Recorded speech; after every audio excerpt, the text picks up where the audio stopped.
I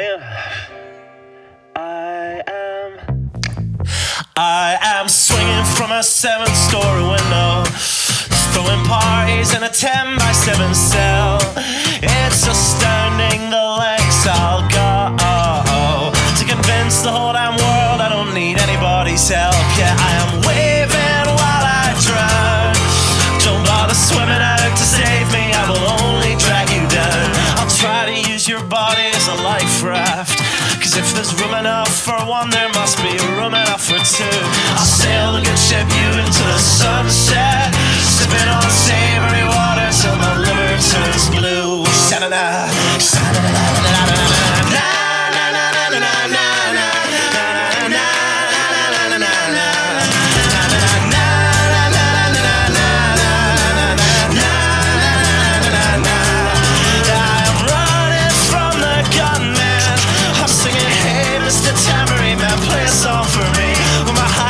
Is broadcast in the evening news. I will be relieved. La, la,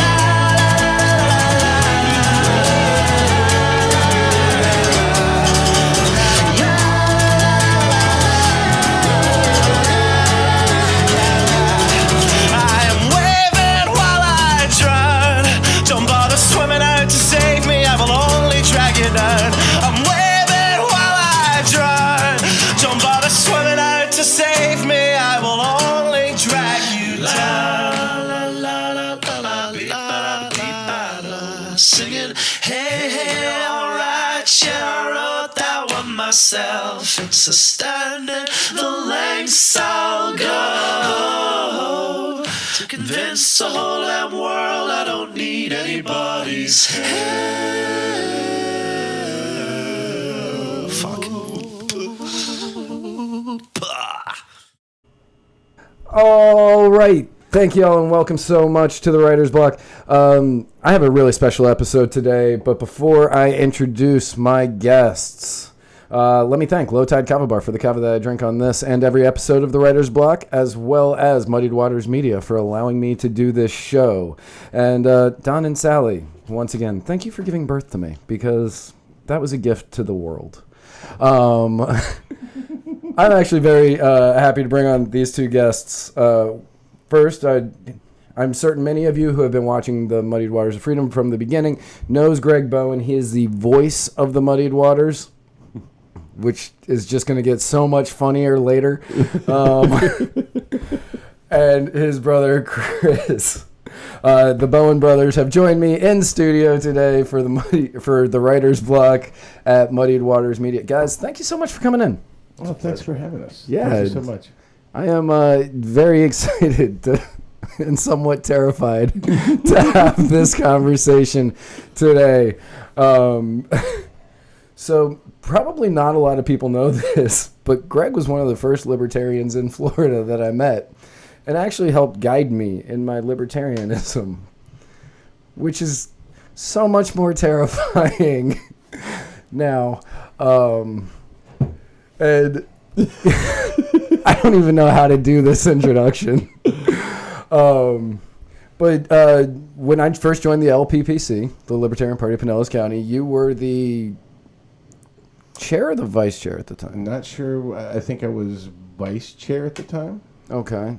Who was the chair at the time? Was that Karina? It was before Karina. Okay, it was before Karina. Then it might have been me. No, I was chair. Okay, you were I was chair. Right, and then you became vice chair, and that's when I became secretary. Yeah. Right. Okay. Yeah, so you were the chair of the Libertarian Party, and you were the most libertarian person I had ever met. Like, you were the litmus test for is somebody a libertarian in my mind. And, well, we'll get into that later, but that's changed. Yeah. That has definitely changed as of late. And Chris, you are still in the party. I am. You are? I'm actually the treasurer of Marion County in Indianapolis. Indiana probably has some of the most active and high membership numbers for like any party, across the state and across the country as well. So I feel very fortunate because some of the giants of the party our leaders in our local party there in Indiana. We've had a lot of people that are on the national committee as leadership in our county parties and state parties. So I feel very fortunate that I got the messages from the right people, not only from my brother when I was still in the Republican Party, and just conversations. I wouldn't call them debates, but as somebody who served in the military and who grew up thinking I was a Republican, my brother and my dad would always do a very good job of asking probing questions and doing it in such a way that I didn't feel judged, to where it kind of brought me along to libertarianism in a step-by-step manner, and not taking the bite all at once. Right. And I think that's how a lot of people kind of find libertarianism, because that's how I kind of found it too, because I was raised, as I've told all of my listeners numerous times, in a very conservative household. My older sister took that and ran. My younger sister went the complete opposite way in pretty much every single way. And I was like, well, wait. I'm all about small government and freedom, but why are we now using the government to infringe on these other freedoms? That doesn't seem right, even a little bit. And then I started looking more into it, and I was like, why are we creating wars where we don't need to be creating wars, and why are we trying to nation build? Yeah. Right. Be in the Army and try to come up with that question and see how well it goes over with your Right. superiors. Because even though I was honorably discharged, I really feel like I was not military material, and that's what it really came down to. And it's public record, and believe me, I'm patriotic. I support our troops. I wish they weren't deployed in all the places that they are currently in, and then fighting wars that have nothing to do with our principles. But at the same time, having seen from the inside the wastefulness and the lack of logic that are in decisions. And if you really came down to it, I was a whistleblower. I spoke up when somebody was passed over for promotion for racial reasons, and I told the truth. And ultimately, the mistake that was made administratively for this soldier to get the promotion he should have gotten was pinned on me. And so it was an honorable discharge the day that I left. But I really feel like it was the excuse that they used, because I was very vocal about the fact that people that serve in the military are supporting the right to be able to, have free speech, or, the right to Second Amendment. A lot of people don't realize that as a soldier living on base, I couldn't own a firearm that wasn't issued by the government, and I couldn't just go and ask them to give me the weapon that was assigned to me. So even though I was saying that I wanted to protect these rights, I couldn't enjoy those rights. Right. And I would speak up a lot about it, and I think that they kind of used something else to kind of usher me out of the military. And so for a long time I kind of lingered, lost. I didn't feel I had a political home. And my dad, being half American Indian, and my brother, being a libertarian probably his whole life and not knowing what that label was, the two of these guys would ask me questions just about anything, current events or anything, and it would really foster great discussions. And it was those discussions, kind of, if you want to say how the president, FDR around the fireside chats or whatever on the radio, it was those discussions that really brought me along. Because if they would have expected me to just change my whole philosophy and outlook all of a sudden, just in one fell swoop, it wouldn't have happened. And so I'm glad that there was somebody that was patient. And I think that's a dichotomy that's going on in the Libertarian Party today, is that people aren't really as patient with people that we want to bring along with that message. Right. And the Libertarian Party, neither Greg or I are in the Libertarian Party anymore. No. I left last year. I think I left last year. I left in 2017. I had made promises that there were things that I would complete and things that I would do. So I saw out my obligations and Right. the things that I'd promised to do. And then once I had fulfilled my obligations and I'd stopped making promises and saying yes to people, then once all those were fulfilled, then I left the party. Yeah, after the 2016 convention in Orlando, I didn't leave the party, but I left being active in the party, I Right. guess would be the best way to put that. And then in a show of solidarity with some other people here in Florida, I left the party with Christina. Yeah. When she was having some issues with some members of the LPF, and I decided that I didn't want to be a part of that. I'm not going to be party to the people who were doing the things that they were doing at the time. And if I had known that was going to happen, because that was only like a couple months after I had already done everything and left and like was out. And if I'd have known, I'd have waited to like be with you guys and leave and show a solidarity. Right. Like I'd been thinking about it, and then I think it was in like one of the group chats we were in at the time. She messaged saying that she was going to leave the Libertarian Party and show it on Facebook. And so I like actually had my voter registration in front of me, and I was like, no party affiliate. I was like, I'll change it right now. I don't care.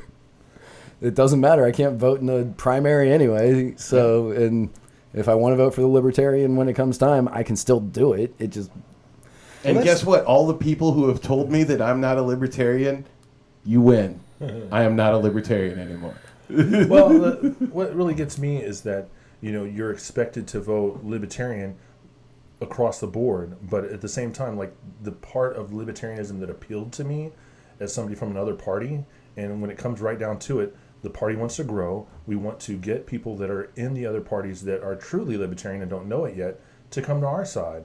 And how I was able to come to our side was because I felt like I didn't have to agree on everything. That wasn't a requirement. I could be an American who believed in freedom and who believed that the equalizer was being the individual, and that as long as I wasn't treading on anyone else's rights, that I would be accepted. And it wasn't long before like I would really have some of the staunch, if you will, like the anarchist, no government libertarians, that the old guard, as we call them up there, or the big L's, as I've heard it called, really call into question my passion for this movement or for this philosophy, because I really think that the philosophy is bigger than any party. Like if the LP dissolved from our state tomorrow, would people quit loving liberty? Would people quit loving freedom? Would people quit finding ways to hold people in government accountable to what they said that they were going to do and what they're supposed to do versus the results that they're getting? And that is really frustrating to me that more and more, especially if you watch social media, we devolved into this, purity argument over who's a real libertarian and who isn't. Because the thing is we're trying to show more and more people that aren't in our party that they truly are libertarian. So why do we want to argue with people who have already considered themselves libertarian? And I'll freely admit that I'm only probably 80% libertarian. If you basically take what I believe and line it up with what the official party platform is. But wouldn't you rather have a friend and an advocate and somebody who will be in the trenches with you 80% of the time than not at all? And I think that if you were really to look across the board, some of the people that are the most involved, some of the people that will show up and door knock with you or work in 100-degree heat, sitting under a tent and advocating either for a particular candidate or for a particular cause, more and more of those people are being pushed away because they are like that voice of, hey, like holding the line of going too far to the extreme, because that's what we see going on in the other parties, and we're supposed to be a place of refuge where people don't have to feel politically homeless. Because if you really believe in the Constitution, and you really believe in limited government, and you also really believe in looking out for your fellow citizen, like we were intended to from the very founding of our government, then the Libertarian Party really is the place for you, where you're going to find that most of the party platform aligns with who you are. If we're going to bicker and argue about the 20% that you don't, then why even leave the party that they're in? That's what they're getting now. Well, they want to bicker about the platform. They want to be anarchists who have then shoved their head up the behind of the governing documents of the party. And how are you going to tell me that we need to get rid of our social hierarchy throughout our nation, yet you want to adhere to the social hierarchy of the party and act like these rules are what the most important thing in the world, yet the laws of the land, we got to scrap all those. We can't have any of that. You got to get rid of all the government. Get rid of all the government, but keep all the rules inside the party? Exactly. Right. Because, it's all you got to do is watch a Libertarian National Convention to realize that these people need no business governing anything.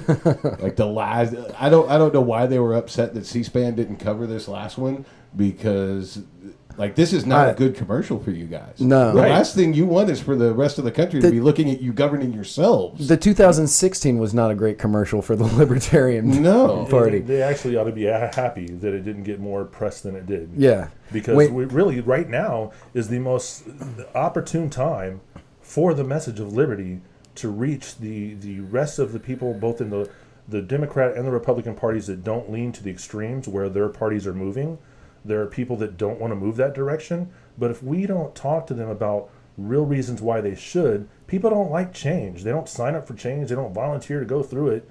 A lot of times they have to be dragged kicking and screaming where the rest of the organization or social structure or whatever they're part of is going. But right now we have an opportune time to be able to take disenfranchised people from how far to extreme left and how far to extreme right their parties are moving and tell them that they have a place here with us. And so that was actually part of the problem that I saw with what the Libertarian Party was doing, is because you had all this disenfranchised people from the right, like that eventually got labeled the alt-right, that were coming over to the Libertarian Party and trying to take over. And as a show of, to try to stop that from happening, they opened it up to people from the left, and they started bringing in all of these who they now refer to themselves as the libertarian socialists, and all of them started coming in trying to take over the party, to the point that the people on the alt-right were like, we don't want to be here with a bunch of socialists. So they all left, which I'm glad they all left, but now the Libertarian Party is fighting socialists constantly. And they actually just made I don't even know if it passed, but they made they tried to make a rule change that anybody saying that they supported socialism couldn't be part of the Libertarian Party. But how many of our institutions in this country are already socialist? I served in the Army, and it's like you have one place that you go to for your medical care. You have one source of income. You can't moonlight and join another military when you're part of that military. So it's like it's very you have to listen to the person that's in charge. So right. I mean, you really have no individual rights being in the military. That's true, but again, you did choose to join the military.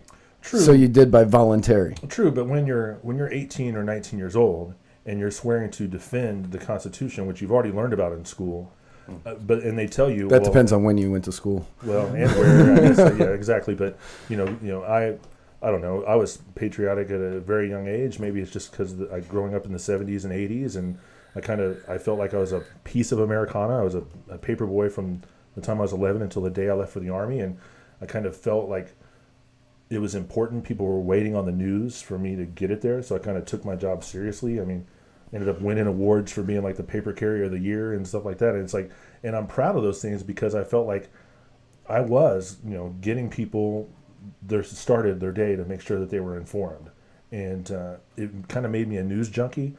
But it wasn't until I was a little bit older, when I was reading the paper for myself, that I started to see, wow, there really is a slant to this stuff. So I started questioning that. I started questioning everything. I started questioning what my teachers were telling me, questioning what my parents were telling me. And, freedom in this country is supposed to allow you to do those things. You have to do those things in a constructive manner if you really want growth from the answers that you'll receive when you ask those questions. A lot of times dialogue is shut down. And yeah, we don't have a shared... if you didn't get the training and you didn't get exposed to certain lessons, then yeah, freedom is going to seem like an abstract idea to you. And if you've been somebody like, let's say you grew up, we were talking about this earlier, if you grew up with welfare, how is a libertarian going to go door knocking in a neighborhood that historically 3 and 4 generations now have been dependent on government programs to be able to eat, and they live hand to mouth, and they don't see a way out of the situation. And yeah, we as people who, I was a homeless veteran for a while. I didn't want to move back in with my parents when I got out of the Army, and so I tried it on my own for a while and kind of failed and lost the apartment that I had, and so I was kind of out on the streets there for a little bit. Was I truly homeless like these people that lived there for years and years? No. But I've seen how hard it is to kind of make it on your own. And fortunately, because I'm a veteran and there's people out there and organizations out there that want to help, I had somebody help me, So I kind of learned that it does take a village, even though as much as somebody went into the Army based on the fact that I wanted to be a strong man who stood on my own, who learned how to make good decisions, I still realized that at some point we need somebody else because we're going to be down on our luck and we're just going to need a little bit of assistance. And so how do you tell people in the Libertarian Party who want it to be everybody stand on their own and no government help, it's a hard sell to people that are either on the right who want government to be out there forcefully advancing our freedoms overseas. They need government to do that for them. They're not going to be the ones to sign up and go overseas and put a gun in somebody's face and say America. But then you also have people on the left who historically have, if they've not been able to make it on their own and they don't see a way out and they are dependent on government, how is a libertarian going to get either of those camps to sign on to our philosophy when we say day one we want to abolish all government? It's just not realistic, and we're not going to win those people over. No, you're not going to win those people over, which I do know a lot of libertarians that are going to be going out there and they're all for anarchy and they don't believe in any government whatsoever. And they're complete anarchists. But even they will, the intelligent ones will admit that even you're not going to be able to just cut government off from the beginning. You can't have an Adam Kokesh out there saying, I'm just going to disband everything and there's not going to be any government. There would have to be a gradual take back on every single aspect. Well, and there are aspects that aren't going away. And there are aspects that we are sitting here in the comfort of this country under conditions that are created by strong institutions of government. And we are able to sit here and do this podcast without having some sort of government agency kicking down the door because we are criticizing the government and taking us out. Right. And we are able to sit here without having to worry about the local warlord coming through and attacking us and taking whatever they want from us. And you can't be free if you are living under the threat of oppression from a local warlord or just living in a state of war. If you are living in a country where it is at war, whether a civil war or a war with their neighboring countries, you are not free. You are living under conditions that you have to deal with regardless. You're not free to just have a farm and live your life happily because you don't know when the invading army is going to come storming through, and you don't know when a bomb is going to be dropped on you. So you're not free if you're living in that kind of situation. You are a slave to those circumstances. Right. And you have to have strong government institutions that are protecting people's rights and acting in a way where those rights are being protected and keeping our borders secure and keeping our borders secure from hostiles, not necessarily in an immigration sense or preventing refugees or any of that, but to protect us in our national defense and keep people from invading, and to also have strong diplomatic policies and diplomatic relations with these other countries, so we're not going to war with each other. So we're not shooting each other over trade policies or deficits in trade deals or land that we think we should have possession of or whatever. So we have to have strong government institutions that are providing this kind of foundation for our society for us to even be free. So if you want to come and just get rid of government wholesale, well, you're just going to make things worse, and you're going to revert us back to where we were thousands of years ago. We don't need that. Yeah. Right. You need to be able to acknowledge that the spontaneous order that you allude to that is supposed to occur after you destroy government is what we're living under. We are spontaneously creating order all the time, and we actually happen to be very lucky to be living in a country where our government was designed to be flexible and be changed if necessary, so we can amend our Constitution, so we can add and remove laws as necessary.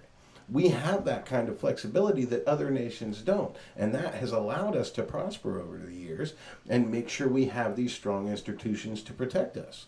The reason people are coming to libertarianism is because it's grown too big. It has too many positive feedback loops feeding the system, and it's going out of control. And so people are readily seeing that government, its reach exceeds its grasp. And there's too many government programs. There are too many criminal laws. Things like the drug war. More and more people are seeing this is way too much. We are criminalizing too many people. We are putting too many people in prison. We are creating a relationship between the police and the citizens that is adversarial and hostile. And that is where a lot of these problems come from. Right. And when you see those things, and the libertarians are the only ones who are talking about that, you're going to be drawn to the libertarians. I mean, so you do have other parties talking about it, where you see, like with the police, you see the adversarial relationship that citizens have with the police. You have the left talking about that, and they're like, look, the police are bad. But then they call for more government, which the police is more government. And then you have the right, and they see bureaucratic problems, and they're like, see what this is a problem. We need something to make sure that this doesn't happen. And then they call for more government. The libertarians are the only ones on either side who are requesting less government so we don't have these problems. Yeah, the drug war is a war on the American people, and the police are the soldiers in the front lines of that. And so that's what we're getting on our streets. That's why people who are having the police state pushed down upon their neighborhood are reacting violently to the police. And it's natural. You can't deny them for that. I mean, especially when you have police brutality occurring. When you have them coming in and doing things to these people, they're going to build that resentment. But if you take away that drug war and you take away that reason for the cops to be patrolling these neighborhoods and for them to be searching everybody that they come across, and we take a lot of these criminal laws away, and we put them in the position where they are protecting our rights, where they are protecting us from rapists and murderers and thieves and all the things that we all agree are bad, right? That we need them for. Because now they go after the low-hanging fruit. I mean, it's easy to go after the pot smoker because he's docile and really not looking to fight anybody. Right. So, I mean, it's really easy to go after those people. It's actually hard to find a predator that lives amongst you that has learned over, decades how to get away with their crimes. I mean, when you have 300 priests in just the state of Pennsylvania alone having gotten away with this stuff for 50 or 60 years. Since the 40s, I think. Right. So there is obviously an element in place that allows for that stuff to happen in the dark. And then the libertarians have been the only ones really talking about these things for decades before they came to light. And now that they're starting to come to light, I really feel like we're not taking advantage as libertarians officially, like as a Libertarian Party, we're not taking advantage of a community that would really be very receptive to what it is that we've been saying all along, because they've been living this. And I feel like if we made more inroads to the minority communities and the inner city communities and really showed, instead of just show what libertarianism is all about. So instead of showing up to a bar and having drinks together as libertarians and preaching to the choir, why are we not finding some community centers that are doing some events for back to school? I mean, this is September, so we got a lot of back to school stuff. So why not, as a Libertarian Party, open a booth, hand out stuff that kids are going to need for school, and say, hey, we're the Libertarian Parties. We believe that we should be able, as a community, to help each other, and we're just here to be part of the solution, and leave it at that. Well, it's because libertarians are heavy on theory and light on practice, and they're only going to show up when it's time to socialize and drink. They're not going to show up to do any work. Well, and the ones that do, they're pushing the partitarians, as I call them. Yeah, the partitarians, the people who only show up for the fun events and never want to go out and do the door knocking and never want to go out and show up to the candidate forums or any of the quote unquote boring stuff, which to me, door knocking sucks. Like, I despise it with every ounce of my. It is how we met. Hence, I despise it. But in Florida, door knocking is terrible. It's 110 degrees. It's humid as all hell, and you're just covered in sweat. And you're going around, and you have these people who answer the door, and they see you, and they go immediately, "Well, why isn't he a Republican?" Because he's not a Republican. But now you know why I have such massive respect for the ones that do put in the work. Right. And why if you show up to walk the neighborhoods and knock on the doors, then you're going to have my respect. But when I only see you when there's a meeting at a bar and restaurant, or where it's some kind of fun event where everybody's socializing and having a good time, yet when it's comes time to work, you're nowhere to be found. Well, this is our problem. This is the problem with the party, because you've got a lot of people who are a lot of talk and nobody who's willing to walk the walk. And the reality of the libertarian ideology, because it's really not a philosophy, it's an ideology. It's part of what drives me away from it. Is we're not to make a distinction for those of us who interchange those terms. We're not using the terms honestly, and we use philosophy because it makes us sound smarter, and we don't want to own the fact that we're ideologues as well. But the problem with this ideology is, if you're going to follow this to its conclusion, the last thing you should be doing is getting involved in a political party or in the government. Because if you want this, government grows because people have problems and they're looking for solutions and they're looking for somebody to do it. And they're going to find somebody to do it, and somebody will do it for them, and they will turn to the government to do that if necessary. And if you're not out, do you need me to stop? No. I'm good. If you're not out there providing these solutions, then they're going to look to somebody else. So if you want the libertarian society and you want the government to stop stepping in to solve these problems, right, then you have to be the leadership solving these problems outside of government.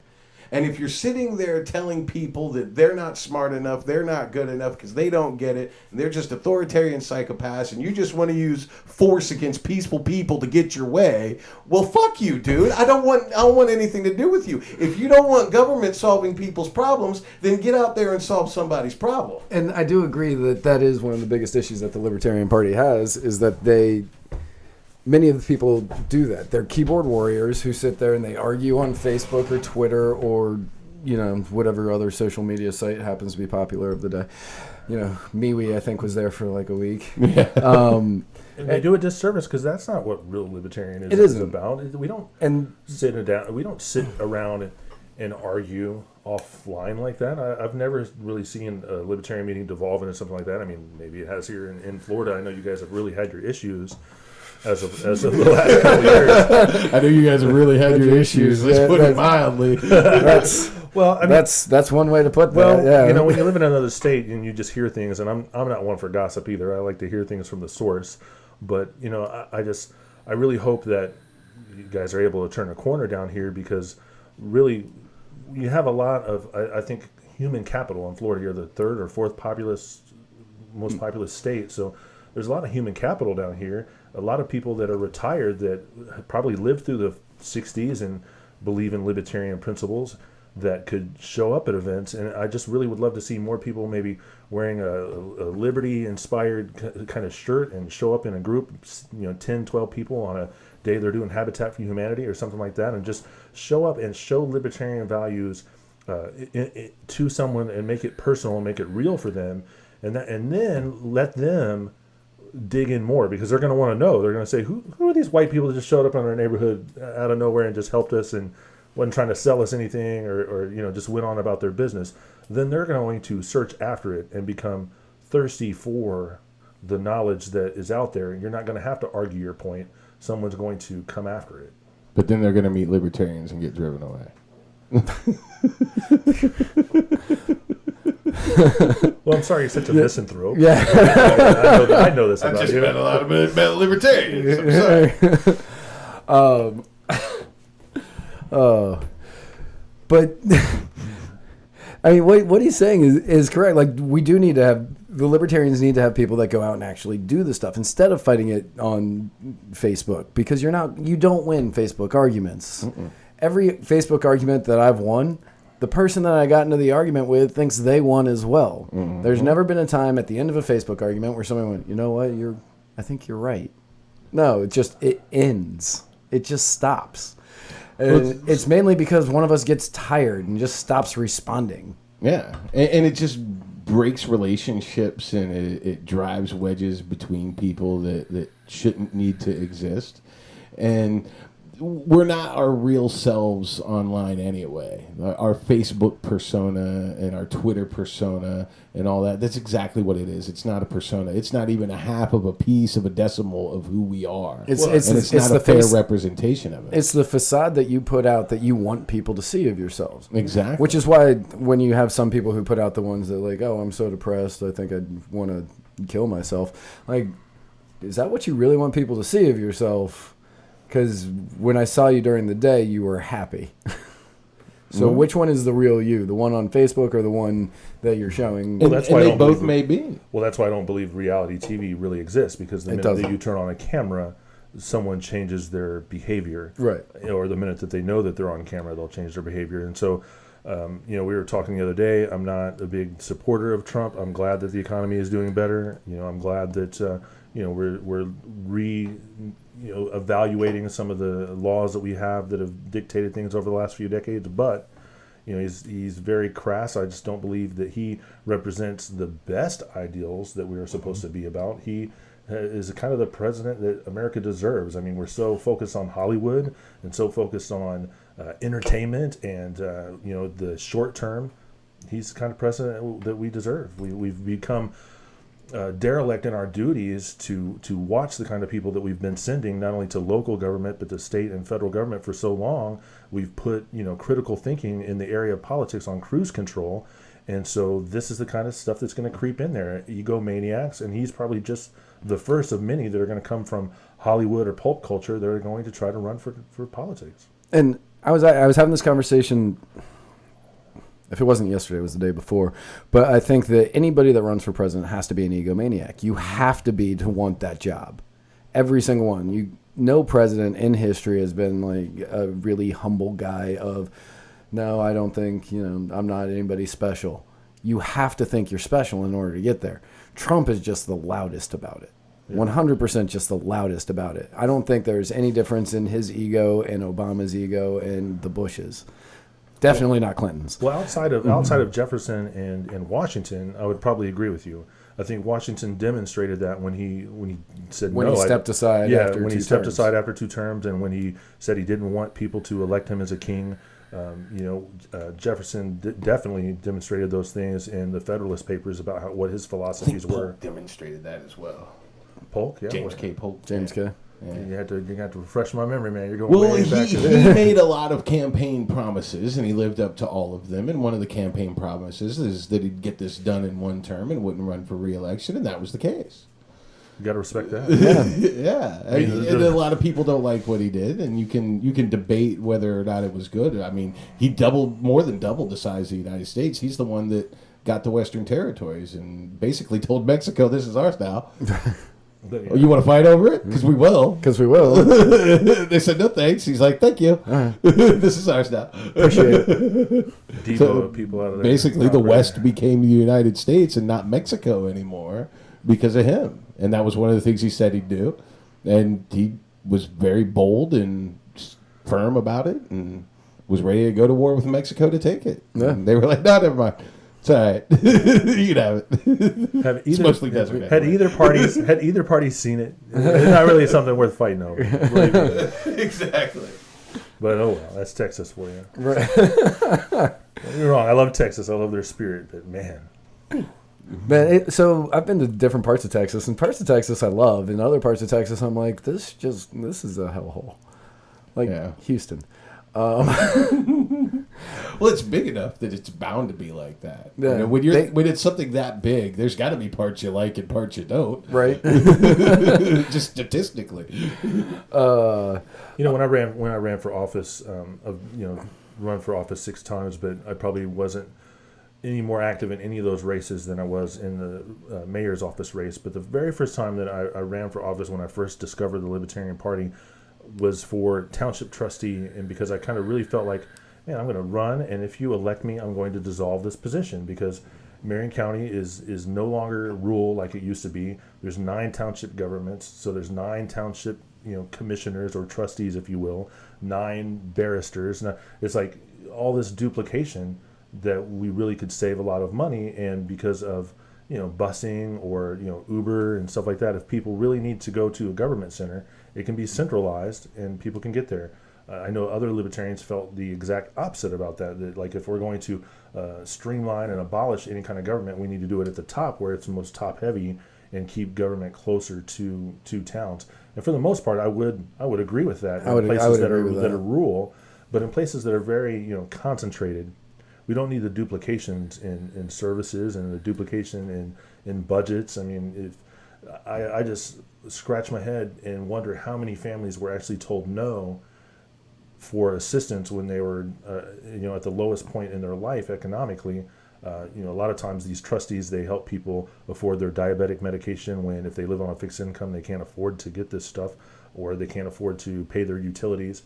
And there is a work requirement. I don't know how much of our trustees in Marion County require people to do that, but if they're able-bodied, there is a requirement that they give back for the assistance. And see, I don't really, as a libertarian, have a problem with a social safety net. If someone's able-bodied, yes, they should do something to give back, because it's just the economics of the situation. You keep taking something out of the pot and not putting something back in there, then eventually the pot runs dry for everyone. But for people that are milking the system, then yeah, that's why we have people that are employed in these institutions, is to look out for things like that. I know I'm only an entry-level accountant. I don't have my CPA yet, but I take it pretty seriously to do my job correctly. When I see mistakes or anomalies, I raise my hand, let my employer know, or the guy that I work for, let him know what I'm seeing. That's the kind of stuff that I thought we were hiring those kind of people in government. There's a lot of fraud, especially in Marion County, especially like Center Township. A couple of other townships have been caught embezzling money from these institutions. And so would it be easier if all those budgets were under one umbrella that we could look at and make sure that there wasn't as much fraud? So there's got to be a lot of savings to streamline government, and I don't want to take it more away from the people, but at the same time, I don't want something centralized far away to Washington, D.C. either. So I'd really like to see our state governments made stronger. I don't think that can happen until we were talking earlier about the 17th Amendment. 17th Amendment broke all that. Thank you very much. Yeah. So I'm glad that we have a constitution that's it can be a living, breathing document and change with the times, but use the processes that are in it to change it. And some people are scared because, like, what other things can be changed if we call it a constitutional convention of the states? But if we only do it very narrowly for certain aspects of discussions and things that we want to update, we did it back and forth with alcohol prohibition. Right. Well, I think what you said that's the problem is, as a libertarian, I believe in a social safety net. Well, the other libertarians are going to tell you you're not a libertarian, right? and that's kind of where I got to, where I'm like, I'm tired of having to debate my validity as part of the libertarian identity, and debate that I even belong here because of trying to figure out policies and trying to solve problems and address what's going on in our world. And you guys would rather engage in this navel-gazing mental masturbation of who's more libertarian and like how much government can we get rid of and not fall into complete and absolute chaos and just restore ourselves in a feudal system. When you're masturbating, are you looking at your navel? Libertarians, like. That's the last place I look. The navel gazing, it's just like the consumed with themselves, and like the mental masturbation is just this running off these ideas that really don't matter because you're not even operating in a place where you can implement any of this anyway.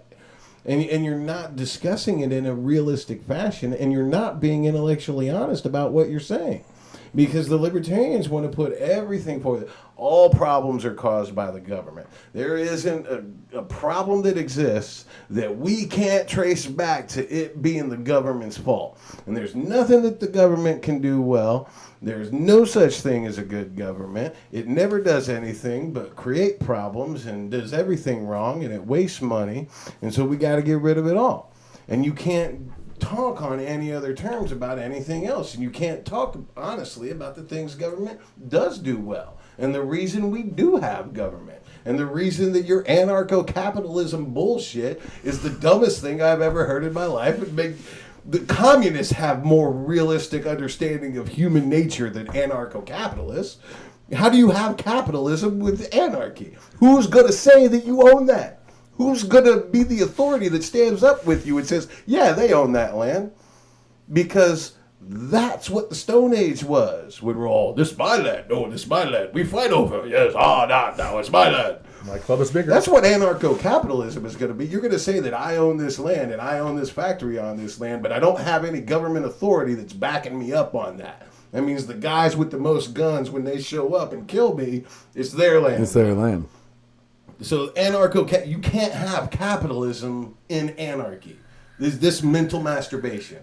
You guys, I mean, seriously, the Harry Potter books have more validity to them than anarcho-capitalism. There's no reality in this. And to get there, you have to reject a lot of realities. You want to reject all government, and government does nothing well. Well, you're living a life that are the fruits of what government does really well. What the government does really well is really big, really expensive things that have never been done before. Because the private industry does not do that. They can't afford to. They can't risk everything they have to do that. But that's how we got the pyramids. That's how we got the Great Wall of China. It's how we got the exploration of the Western Hemisphere. It's how we got the space program. It's how we got air travel. We got government investing a lot of money in something that's never been done before. Well, it's how we, eradicated all the diseases in this country. It wasn't one doctor somewhere sitting in an office and selling, his vaccine. It was a concerted effort in our universities and at our institutions to push the envelope with what we could do in medical science, and that's why we have some of the best medical advances in human history over the last 50 to 100 years. And it's better science, and it's allowing science to be what it's supposed to be, which is inoculation against charlatans. Because the charlatan comes along and is like, I have here in my wagon the cure for what ails you. I'm not going to tell you what's in it. I'm not going to tell you why I know it works, because you don't understand all these things. It's too complicated. My great-grandfather was one of those people, so you have to be very... But they're not going to tell you you just take my word for it. Take my word for it. This is going to work for you. Whereas the scientist comes along and they do their research and they put all of their data out for review. And then somebody else comes along and takes that data and tries to replicate that experiment. And okay, yeah, this data's good. This is good. Okay, let's try it again. And we keep testing it, and then we determine, okay, yeah, this is how this works. But the guy with the snake oil isn't going to let you do that. He's not going to let you prove that his snake oil works or doesn't work, because he's a charlatan. He's trying to control that information. He doesn't want it ever put up to anybody else to scrutinize. Now those people are politicians. Right. Politicians. Well, and that's the thing. When people, even in politics, when people are telling you, oh, take my word for it, buy my book, I'm telling you everything you need to know, they're selling you snake oil. And they might have good stuff in there, but if we're saying that ideologically this is where you have to be and nobody else has anything good to offer, well, I'm sorry, that's wrong. Because even a broken watch is right twice a day, right? But wrong the rest of the time. So why don't we at least trust it when it's right? Can somebody else have a good idea other than the libertarians? Is that fucking possible? Because the libertarians don't seem to think so. I mean, you're right. Many of the libertarians don't seem to think that other people have a good idea. And yeah, here we are living in relatively the most safest, most healthiest, most prosperous times in mankind's history. Right. With government all over the place. Yeah. I mean, we have to keep it in check, but at the same time, like, okay, do I really want 7 different companies competing to run pipes to my house for my water? So there are aspects where, collectivism is the only way to solve an issue, but that doesn't mean it's the answer to everything. And so can we look at each situation on its own basis with its own merits, unique problems that you need unique solutions? Right, but I mean, so the opposite of the pipes is, wouldn't you want more than one option for cable, internet? Well, I mean, options are great. Right. So I think that where the line typically gets drawn with people is the public good and the public necessity. And I think ultimately the internet's probably going to become a public utility. I think a lot of places are already considering it a public utility. It's probably just like electricity. Humans don't need electricity to live.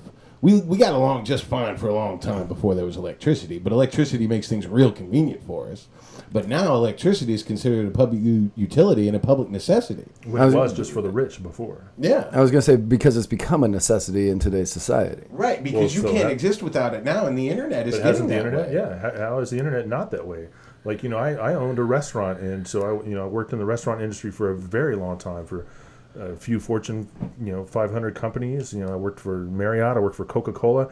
You could not apply at any of those jobs now without access to the internet. Now, you can go to the library, but I hear a lot of people, advocating to close the libraries. So, Not me. How would it? So, well, yeah, but I've heard many people say, well, do we need it anymore? It's people don't even read books anymore. But where are people that can't afford internet in their homes or their own computer going to go to put in an application when many companies are moving to only applying online? You can't go to Coca-Cola, where I worked in Indianapolis, and just go there and ask for an application and apply. They won't even let you go online. What we're probably going to see happen is a kind of an amalgamation of the concept of libraries and mail, and that be used to turn internet into a public utility that is then provided to everybody. And we basically have evolved both mail and the libraries in doing this with this technology. Because we used to deliver mail by horseback. Now we deliver it by planes and cars. And, why wouldn't we advance the mail further with technology? Same with the libraries. So that's what you're going to see is people kind of looking towards making that information available without you having to go to the library, and making that mail service available, but getting rid of the trucks and the planes. Why don't we just provide the internet access then? And next thing you know, you have a socialized internet or a nationalized internet where the government has an internet that is provided to everybody. Right, but then you're going to have to face the fact that eventually somebody could say you can't say that on the internet. It happens now. Yeah. Right, but through through the private corporations, not the government. Is it any different though? It is different. Is the end result different? Possibly. It could end in jail. And I'm not necessarily advocating for whether it's right or wrong, or not saying that there's no problems, but the point is you can't fight the future, and this is where things go. And as people continue to see these things and as technology advances, this is how people are going to look at things. And they're like, well, mail is totally inefficient. We have people, we're using taxpayer dollars for people to drive to every house in the country once a day. Why are we doing this? To deliver shit we don't want. To deliver stuff we don't even need. You just broke my pen, didn't you? It was already broke. When is the last time you really got something in the mail that you really were waiting for, needed, and that I didn't order myself? Yeah. With the exception of like wedding invitations, not. Yeah. Nothing. So it is kind of antiquated and outdated, and there are a lot of aspects of things like that in the government that libertarians want to dissolve, but something like the EPA, that's one that's going to be a hard sell for, like, let's say a lot of environmentalists, whether they be Republicans or Democrats, because they're like, the EPA makes sure that companies don't pollute. They're there to be the safeguard of our resources. But then when you see a place like the Elk River in West Virginia, that even with the EPA hadn't been inspected since 1993, so obviously somebody at the EPA was getting paid off by this company to look the other way. So even the institutions that we've entrusted, and again, we've put our thought process and our diligence on cruise control in that area, and said that we have these institutions, they should be doing that stuff for us. Who watches the people that are supposed to be watching over us? And especially when there's a revolving door between government and a lot of these institutions, we've lost our faith in them. So it's an even harder sell for libertarians who like us, who believe in some government. Oh, well, crap, like even our own fellow libertarians are like, well, all government's bad. And it's a hard sell for us to say, well, we do need some government, and even more so to try to do outreach and bring people in that aren't libertarian. So the problem with the EPA is the same problem with the FDA, in my opinion. The EPA with such as the Elk River. Somebody got paid off and didn't inspect the Elk River since 1982. You said it was 93. 93. When I heard, yeah, whatever. Who knows? Yeah, whatever. Whenever it was a long ass time. So somebody probably got paid off to just not inspect it and not let that happen. Now people are like, oh, if a private company were to be doing these inspections to make sure these things are happening, somebody could just pay them off to make sure that they aren't doing it. Same thing with the FDA. Drugs get passed that shouldn't get passed because they aren't ready, and then they have to recall them. And the reason for that is because the FDA is the largest springboard into big pharma. 76% of people that work at the FDA end up in big pharma afterwards, and it's because they helped get their drugs passed. Mm-hmm. Quid pro quo. Right.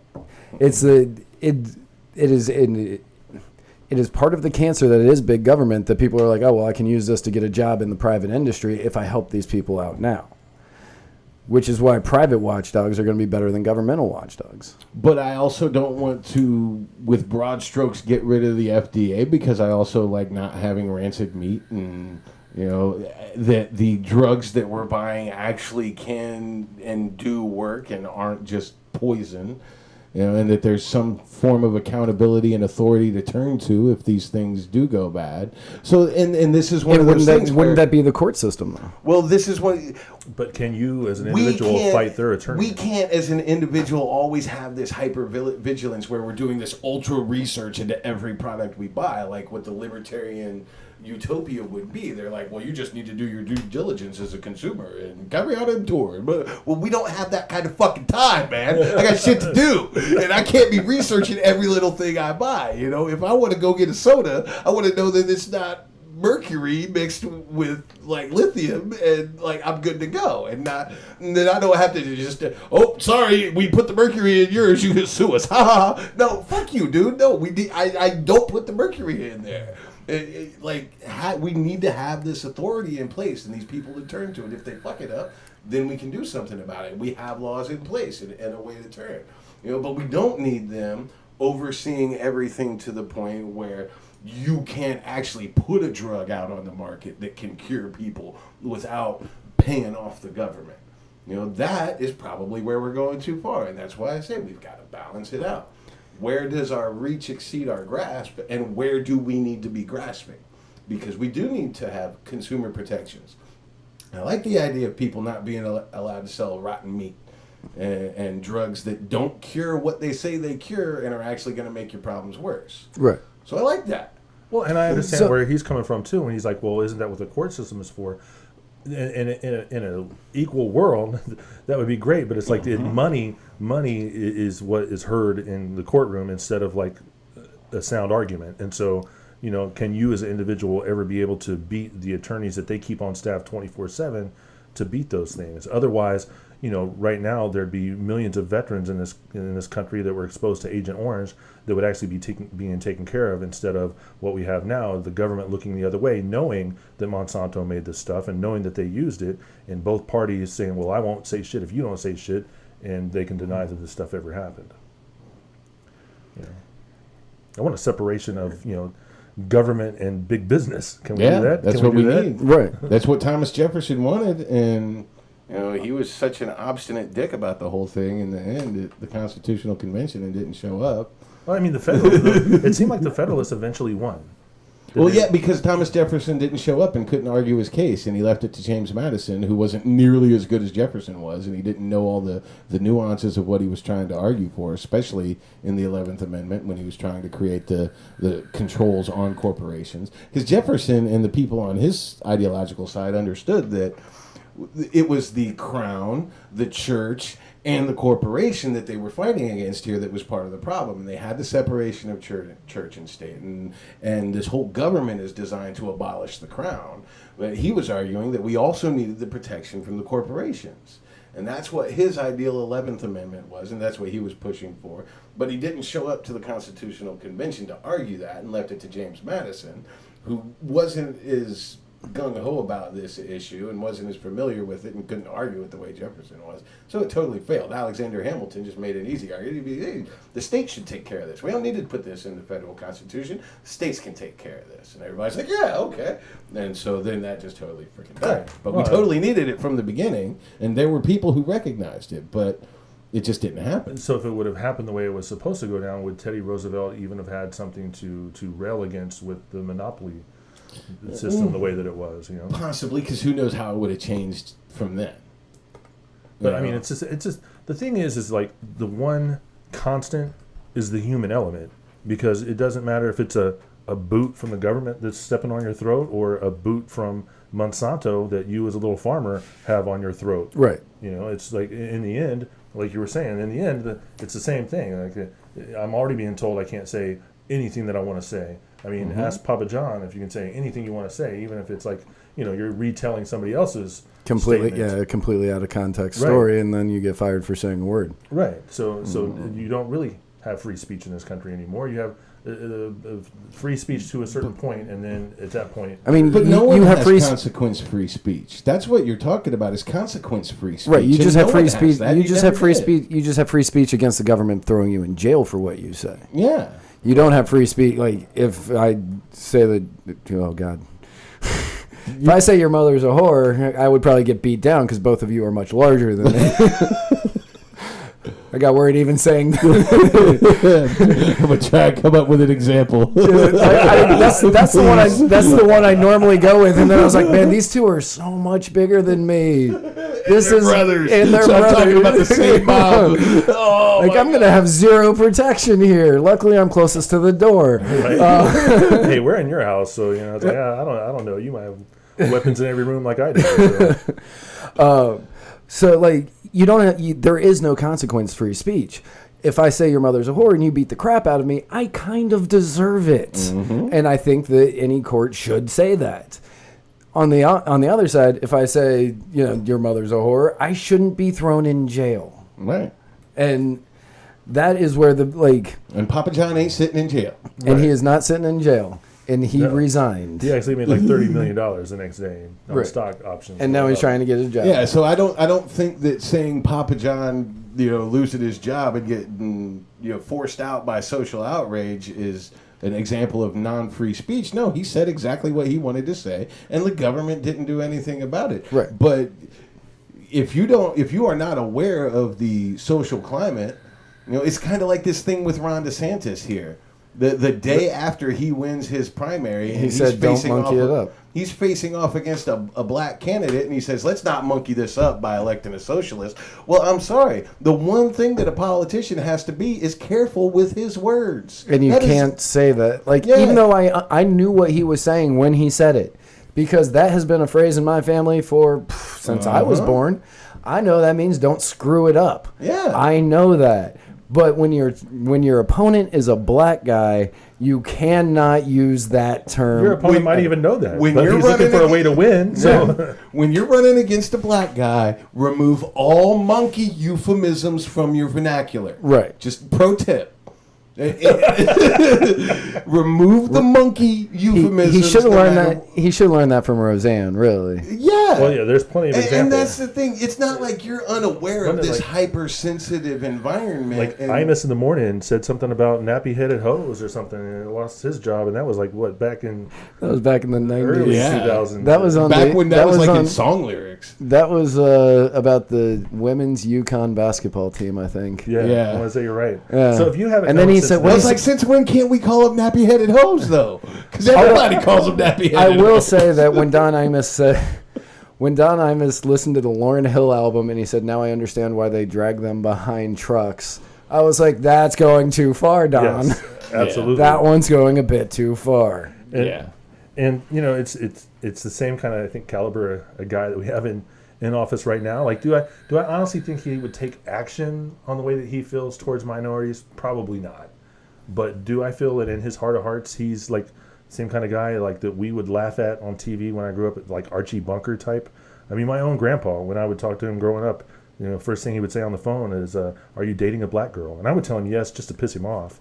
because I grew up in a post civil rights America where we went to the same schools, lived in the same neighborhoods, and I actually was called wannabe by my white friends growing up because I actually liked their music better. I got more attention from girls dancing to their music than listening to Glenn Campbell. So to me, it was an easy choice to make. But I am now realizing I don't know how old you are if you referenced Glenn Campbell.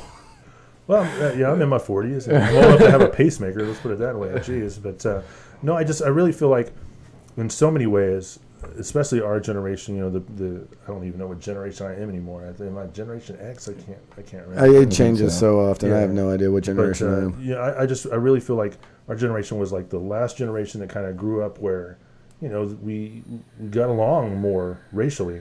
I feel like now we're more at each other, at odds more, and we don't understand each other because it's like people don't slow down enough to understand. They've already made up their mind the minute that they know that you're not on their team. If you don't have an R or a D behind your name, right, then there's nothing that can come out of your mouth that I'm going to agree with, and that's just not the reality. Sometimes I don't even feel white, and my African American friends, even their parents are like, "Does that guy know he's white?" Like sometimes when they just see the way that I am and my mannerisms, and I go to when I go to churches, it's usually inner city charismatic churches that people are passionate about their faith, and they're the kinds of people that I see putting it to action. They're not the ones from evangelical churches that are holding flags or signs that say God hates fags. Those are the Christians. Those are the people that are giving Christians a bad name that aren't true Christians. And so when I think back to politics and the Libertarian Party and kind of the crisis that, all three of the parties are in crisis right now about their identity. And our country's in crisis. That's what the problem is. But the thing is like... But I think that stems from the three parties being in crisis and fighting each other over identity politics. I think that gets pushed so often by the parties. I think that's not necessarily getting us anywhere, but... I think that's the seed that kind of grew everything.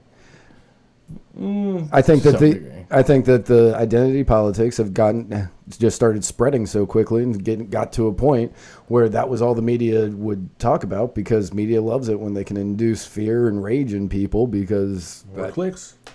Yeah, if it bleeds, it leads. Right. And people will read something that makes them outraged quicker than something that makes them inspired. And I think the media uses it as a tool to keep us distracted and keep us interested in what they want us interested in. So we're not talking about the things that really need to be changed. Right. Because if we're sitting there talking about all the ways in which the drug war is failing and how the CIA is bringing in cocaine and heroin because these black street gangs that you're pinning it all on that you want to say are the big problems, they don't have any way to get the heroin from Afghanistan and the cocaine from Colombia. And they're not manufacturing the guns. And they're not manufacturing the guns, and they're not doing any of this. So you're not talking about the real problems anyway when you're talking about inner city crime and the drug war and all this and making it all about the street gangs and MS-13 and blah, blah, blah, blah. You're not being realistic or honest about it anyway. And so they want to keep us distracted from ever catching on to what's really going on. And be like, why is the CIA bringing all these drugs in and then we're arresting everybody else for it? Not holding them accountable? Air America is a really funny movie, and I'm not going to think about it too much because holy shit, the CIA is selling drugs. Is that Mel Gibson? Yeah. Mel Gibson and Robert Downey Jr. Robert Downey Jr.'s greatest roles, by the way. Awesome. I was like, you said that, and everything after that went away because I was like, wait, what movie is that? No, Air America was an actual real program where the CIA was selling guns and drugs to rogue militias to fund their operations. That's American Made with Tom Cruise. Yeah, well, that's the thing. Hollywood makes these movies about it, and we're like, oh, that's such a great movie. Oh, man, that's kind of messed up, too. But, wow, that was such a great movie. And, no, dude, it's real. This is what's really that's going on. That's what really going on. Yeah, that is what really happened. The cocaine is getting here. I mean, especially post 9/11. Like, seriously, we have all of this security at the ports and at the borders and in the airports and all of this security, right? Yet all the cocaine is still getting through. All the heroin is getting through. I'm not talking about the weed from Mexico. I'm talking about the heroin that we've got photographs of U.S. soldiers guarding poppy fields, and then all of a sudden that heroin ends up in the United States. Oh my God, who's doing it? It must be the black people.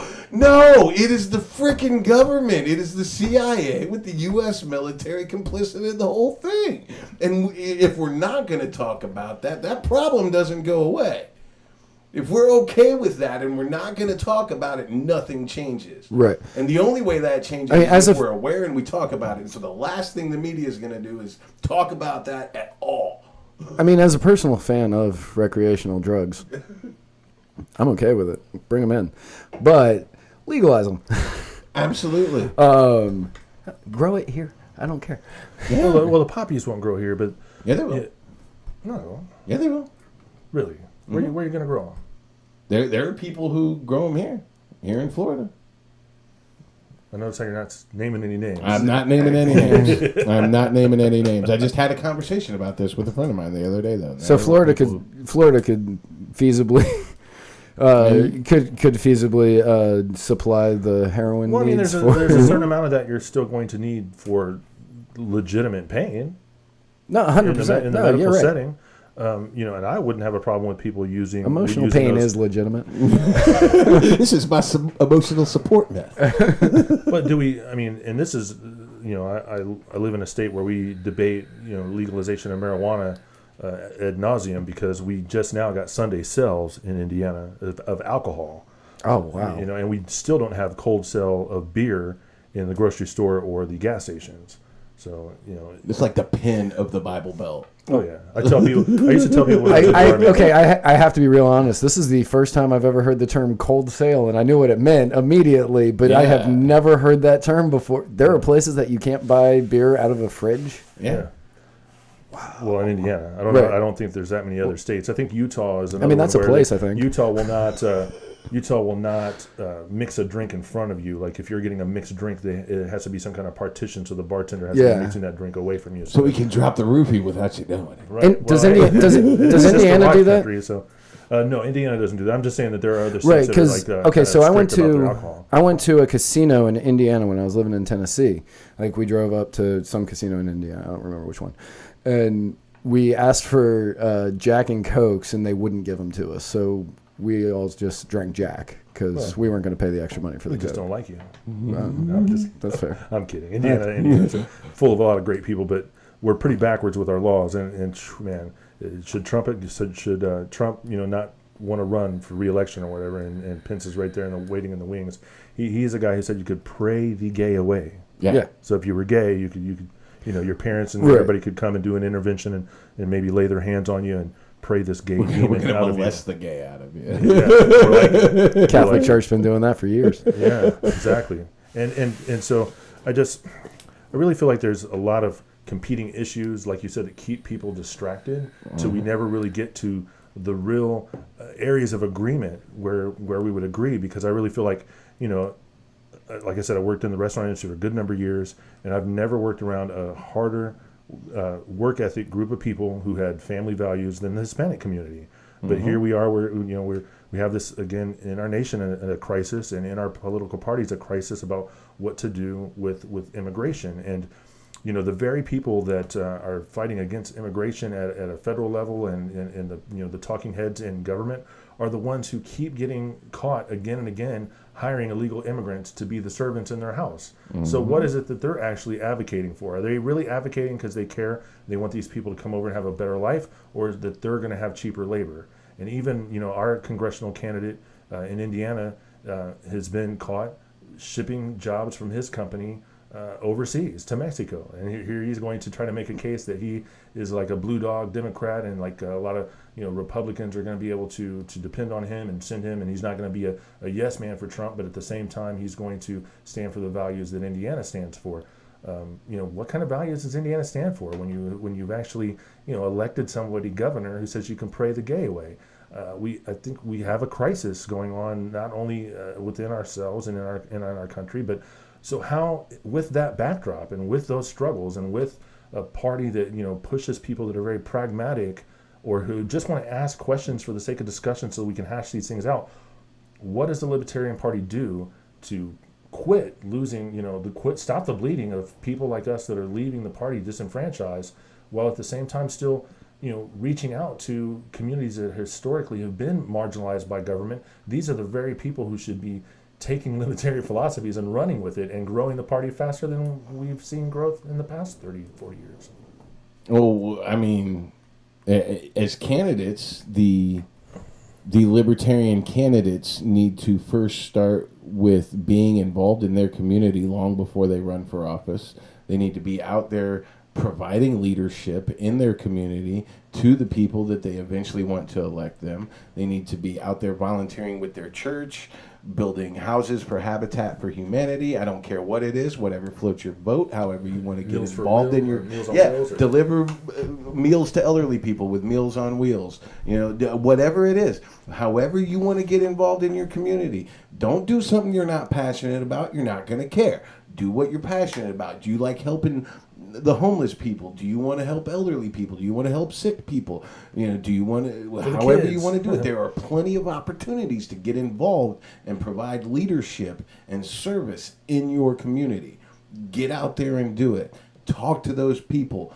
Build relationships. Become a known part of your community, because the Democrats and the Republicans who are running for office are doing this. They have a long resume of their community service and what they have been doing, and that's why they have all these organizations that support them and have all these people that are ready to vote for them, because this dude helped build this person's house with Habitat for Humanity, and he's been out feeding the homeless with his church and whatever else he's been doing. And if you have sat at your computer bitching about government for the last 8 years, and you're like, now I'm going to go out and run for office and tell everybody why we got to get rid of the government and they're going to vote for me, yet nobody in your city knows who you are because you've never done anything to serve anybody in that city ever, you're not going to get elected.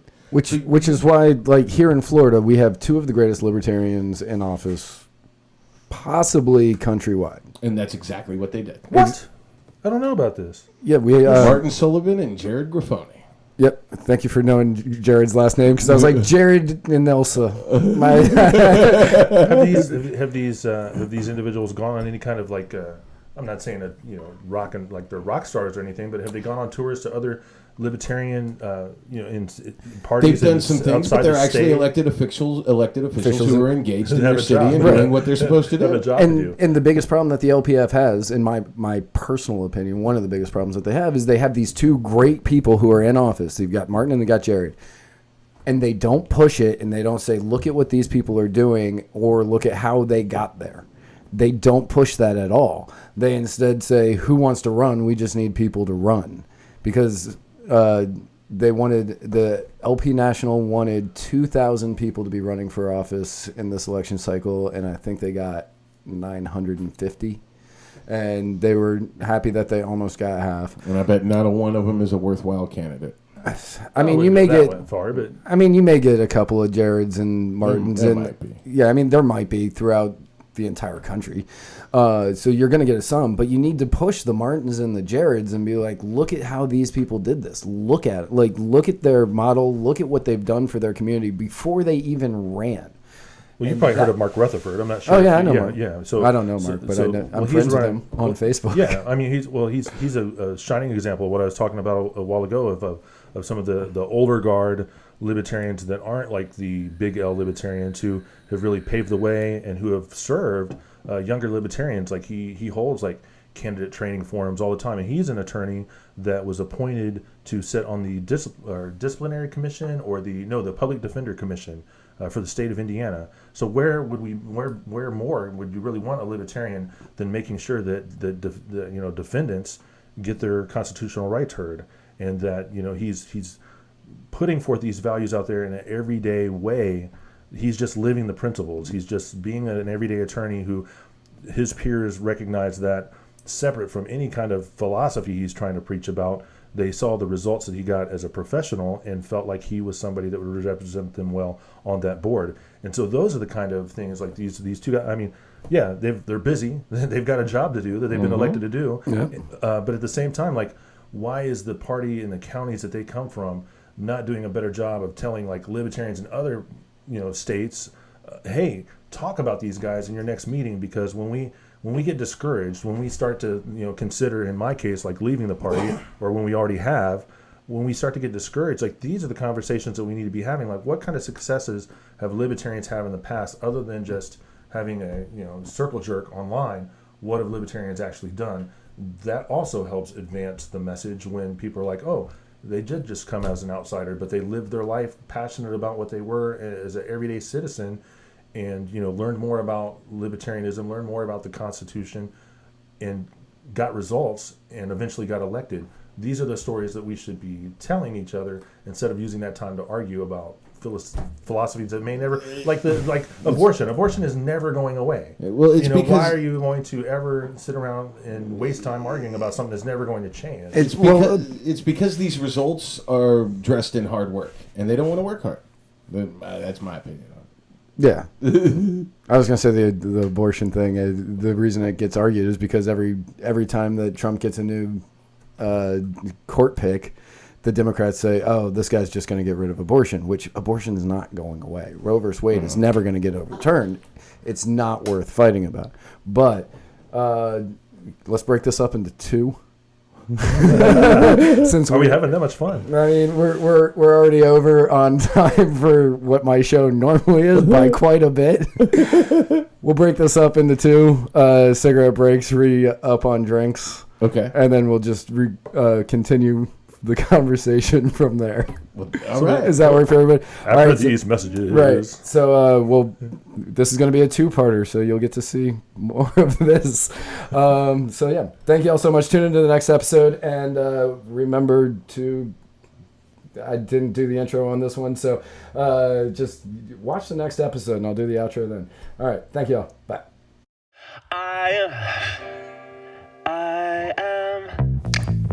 I am swinging from a 7-story window, throwing parties in a 10-by-7 cell.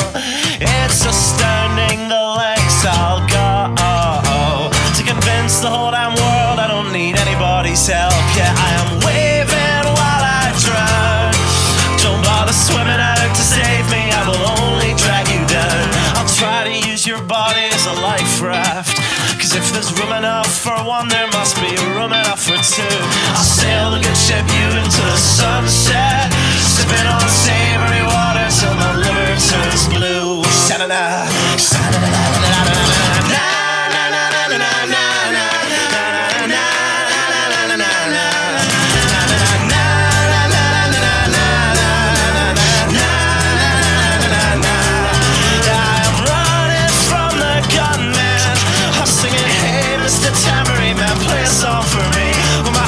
This is broadcast in the evening news. I will be relieved. La, la, la,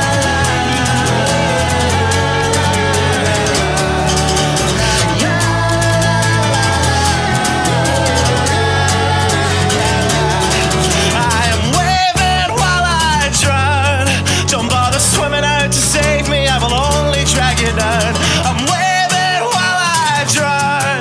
Don't bother swimming out to save me, I will only drag you down. La, la, la, la, la, la, la, singing, hey, hey, alright, yeah, I wrote that one myself. It's astounding the lengths I'll go to convince the whole damn world I don't need anybody's help.